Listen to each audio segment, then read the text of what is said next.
नमस्कार दोस्तों, आज हम बात करेंगे ऐसे सवाल की जो हर बिहारी के दिमाग में है। राहुल गांधी बिहार की राजनीति और खासकर 2025 के विधानसभा चुनाव में इतने सक्रिय क्यों हैं? क्या है इसके पीछे की रणनीति? क्या राहुल गांधी कांग्रेस को नया जीवन दे पाएंगे? चलिए एक एक करके इन सवालों का जवाब ढूंढते हैं। सबसे पहले समझते हैं बिहार की राजनीति इतनी खास क्यों है। बिहार में लोकसभा की 40 सीटें और विधानसभा की 243 सीटें हैं। ये वो राज्य है जो दिल्ली की सत्ता का रास्ता तय करता है। लेकिन कांग्रेस, जो कभी बिहार की सत्ताधारी पार्टी थी, पिछले कुछ दशकों से यहाँ कमजोर हो चुकी है। 2015 और 2020 के विधानसभा चुनाव में कांग्रेस का प्रदर्शन निराशाजनक रहा है। लेकिन अब राहुल गांधी की सक्रियता ने सबका ध्यान खींचा है। राहुल गांधी ने हाल ही में बिहार में वोटर अधिकार यात्रा शुरू की है, जो 16 दिनों में 20 जिलों को कवर कर रही है। इसका मकसद है SIR यानी विशेष गहन संशोधन व वोट चोरी के खिलाफ आवाज उठाना। राहुल और उनकी पार्टी का दावा है कि इस प्रक्रिया से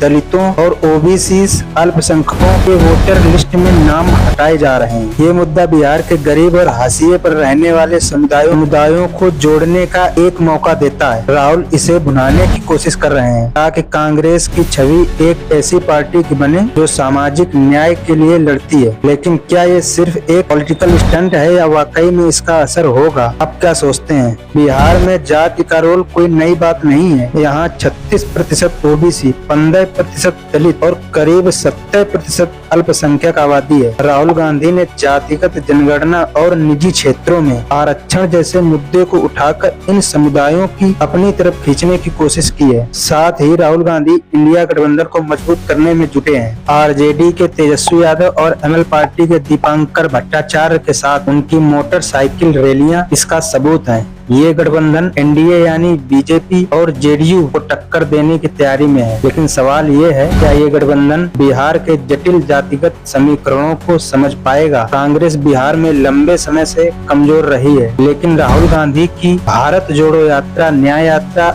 और अब वोटर अधिकार यात्रा से पार्टी के कार्यकर्ताओं में नई जान आई है। राहुल की मोटरसाइकिल रैलियां और गमछा पहनने जैसे प्रतीकात्मक कदम उन्हें बिहार की जनता से जोड़ रहे हैं। वहीं राहुल BJP और PM मोदी पर तीखे हमले कर रहे हैं। वोट चोरी से लेकर ऑपरेशन सिंदूर तक वो NDA को घेरने का कोई मौका नहीं छोड़ रहे हैं। ये रणनीति बिहार के मतदाताओं में NDA के खिलाफ गुस्सा भड़काने की कोशिश है। लेकिन क्या ये रणनीति 2025 में वोटों में बदलेगी? तो दोस्तों, राहुल गांधी का बिहार में इतना इन्वॉल्वमेंट एक सोची समझी रणनीति है। कांग्रेस को मजबूत करना, इंडिया गठबंधन को मजबूत करना और सामाजिक न्याय के मुद्दे के जरिए जनता को जोड़ना। लेकिन सवाल ये है, क्या राहुल गांधी बिहार में कांग्रेस को वो कामयाबी दिला पाएंगे जो दशकों से नहीं मिली, या ये सिर्फ एक और पॉलिटिकल ड्रामा है? अपनी राय कमेंट में जरूर बताएं।